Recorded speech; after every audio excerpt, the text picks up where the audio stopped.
嗨，大家好啊！歡迎嚟到 Toys Core Channel 啊！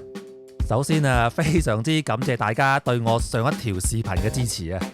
當時我係冇諗過話要拍嗰條視頻嘅，我以為大家玩開模型應該都知道㗎，但真係估唔到大家原來對呢類型嘅基礎小技巧係咁感興趣嘅。最近喺 IG 同埋 Facebook 都有啲朋友喺度問關於模型膠板嘅問題。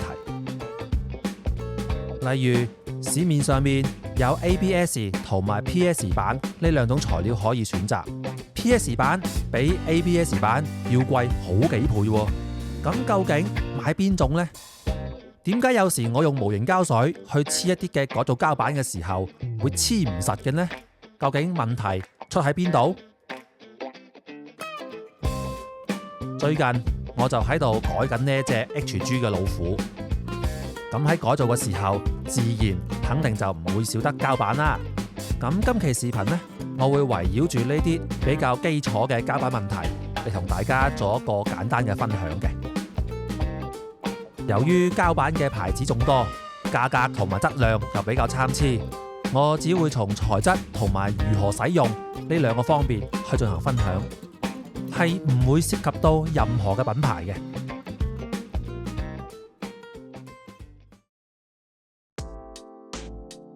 市面上用於模型改造嘅塑料板，最常用嘅分別係我左手邊嘅 ABS 同埋我右手邊嘅 PS 呢兩類材質。你就咁同表面上睇，其實你係好難睇得出呢兩種材質有啲乜嘢區別。ABS 呢個材質呢，佢係具有一個比較強嘅韌性嘅。當你去彎曲佢嘅時候，好明顯感覺到佢有少少偏硬，同埋有少少回彈感嘅。而 PS 板呢，你去彎曲佢嘅時候，佢係有少少腍腍地偏軟嘅，手感上都十分之明顯嘅。而絕大部分嘅模型師呢，佢係會先推薦你用呢個 PS 材質嘅。係啊，你打開 Bandai 本說明書，你就知道噶啦。因為通販模型裏面大部分嘅材料都係使用呢個 PS 材質嘅，所以 PS 板無論從手感同埋整個嘅製作流程上面係同模型材質保持一致嘅，所以無論從刻線到雕刻，佢都能夠保持一個非常之好嘅流暢度。由於 ABS 佢嘅材質稍為偏硬，佢刻起線上嚟呢，相比於 PS 板嚟講冇咁暢順，呢個手感亦都係比較明顯嘅。滲過線就會比較明白一啲，同樣都係0.15嘅刻度， PS 板就非常之流暢，而 ABS 膠板喺滲線嘅流暢度上面相對呢就稍弱一啲啦。落嚟我哋嚟睇睇佢哋喺切割嘅效果上面嘅區別。PS 膠板嘅切割手感係非常之舒服嘅，而且切割起身呢係非常之流暢，基本上同模型嘅手感係保持一致嘅。然後我哋再嚟睇睇 ABS 膠板嘅效果。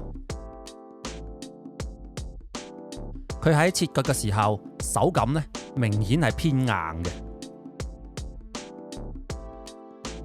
對比啱啱嘅 PS 膠板嚟講，切割起身呢就會稍為會比較吃力一啲啦。PS 同埋 ABS 材質呢都係可以用於呢個模型改造嘅，但係佢哋喺模型膠水嘅兼容上面，同埋啲打磨嘅手感上面呢，係有好明顯嘅區別嘅。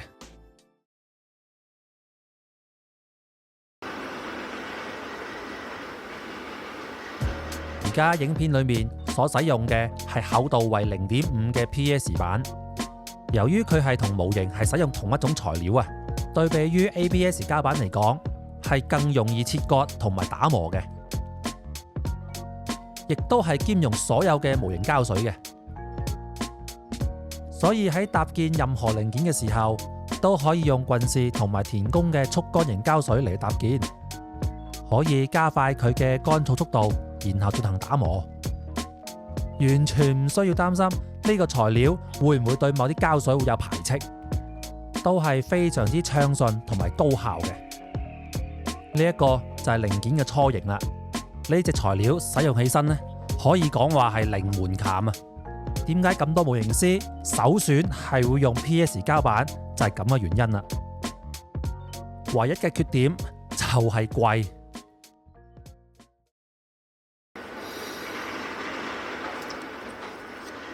嗱，OK，落嚟呢就要講重點啦。如果你用嘅係 ABS 膠板呢，咁你就要注意啦。有好多啱啱入坑玩膠板嘅朋友，發覺用呢個速乾型嘅流縫膠黐唔實嘅話，咁好有可能你就係買咗 ABS 嘅膠板啦。好多嘅速乾型嘅溶解型膠水啊，都係唔通用 ABS 嘅。呢一隻 GP02嘅腰部嘅零件呢，我當時就係用 ABS 製作嘅，因為 ABS 啊好難被呢啲咁嘅速乾型膠水呢快速溶解。喺你未完全溶解透之前，呢個膠水就乾咗啦。你以為個零件就黐好咗啦，但係等佢乾咗之後呢，用個手指一挖就挖落嚟啦。咁啊，係唔係完全冇去符 fit 呢？咁啊，當然唔係啦。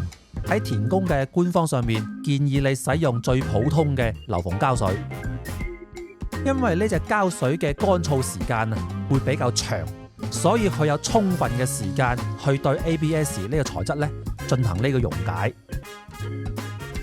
最終係能夠達到同 PS 材質一樣嘅溶解效果。唯一嘅缺點就係佢嘅乾燥時間真係好長。咁究竟有冇其他嘅方式去提升 ABS 膠板嘅改造速度呢？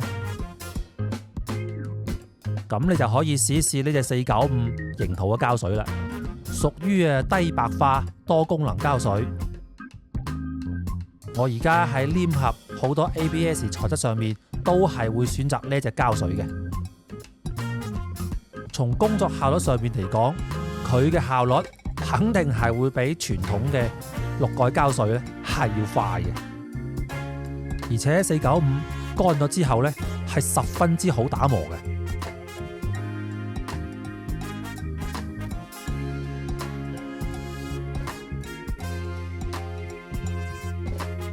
而田工亦都有專門針對 ABS 出過專用膠水嘅，但係呢隻膠水咧我就唔推薦啦，佢淨係 for ABS 嘅啫。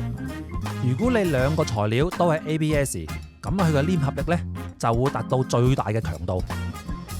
但係由於佢嘅使用範圍太單一啦，而且佢嘅膠水又比較黏稠，乾燥嘅速度係超慢。